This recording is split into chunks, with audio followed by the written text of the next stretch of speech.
ఎలా ఇంట్లో వర్షం పడింది. చీర చూస్తే అది అర్థమో తెలియదు. లేదా చూస్తే ఇల్లంతా తడిచిపోతుంది. మేము చూసాం నిన్న. చీర చూస్తే అదే అర్థమో తెలీదు. ఆ దిండులన్నీ చుట్టుపోతాయి. అప్పుడేమో బాబు పోతే చూపించాం. అప్పుడు బాబు ఎలా చేయాలో చెప్పారు. ఇప్పుడు అంతా తడిచిపోయింది. అప్పుడేమో రాయి వెళ్ళి తుడిచింది. సడన్ గా ఇంట్లోకి వర్షం ఎలా వచ్చింది అని అనుకుంటున్నారా? యాక్చువల్లీ మేము లైట్స్ ఆఫ్ చేసేసుకుని పడుకుని పోయామండి. టైం వచ్చేసి 10 అయిపోయింది. ఎక్కడి నుంచి చినుకులు పడుతున్నాయి అని అనుకున్నాం మేము, కానీ ఎక్కడ అనేది ఫైండ్ అవుట్ చేయలేకపోయాము. తర్వాత యోగి అంది, అమ్మ వర్షం పడుతుంది గట్టిగా అంటే ఇంకా గబుక్మని లైట్ వేసుకుని చూస్తే ఏసీలో నుంచి ఒక సన్న దారిలాగా పడుతుంది.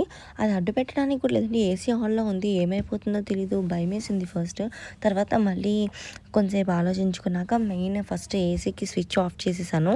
ఆఫ్ చేసిన తర్వాత వాటర్ ఎక్కడి నుంచి వస్తున్నాయి అని చెప్పి చూసిన, ఏసీ స్విచ్ ఆఫ్ చేసినా కూడా ఒక ½ అవర్ వరకు పడుతూనే ఉన్నాయి. తర్వాత నెమ్మదిగా డ్రాప్లెట్స్లా పడుతున్నాయండి. కానీ నైట్ ఇలా జరిగితే మాత్రం సడన్ గా భయం వేసేస్తుంది కదా పిల్లలతో. పాపం మా యోగి ఏమో నిద్ర వచ్చి కుస్తీలు పడుతుంది. కానీ పని చేయట్లేదు. బ్యాక్ సైడ్ ఏమన్నా పైప్ ఏమన్నా డిస్టర్బ్ గా ఉందేమో అని ఒక్కసారి వెళ్ళి చూశానండి. అక్కడ వెనకాల బ్యాక్ సైడ్ వాటర్ తీసి మమ్మీ పైప్ ని ఫోల్డ్ చేసి పెట్టింది. ఒక 2 చుట్టలు చుట్టుందండి. ఆ ఫోల్డింగ్స్ తీసి పైపు మళ్ళీ యాజ్ టీజ్ గా పెడితే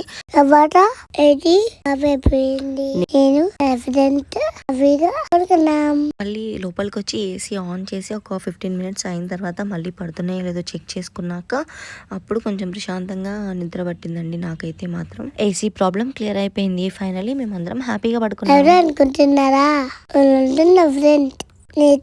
చక్కగా పట్టినాను.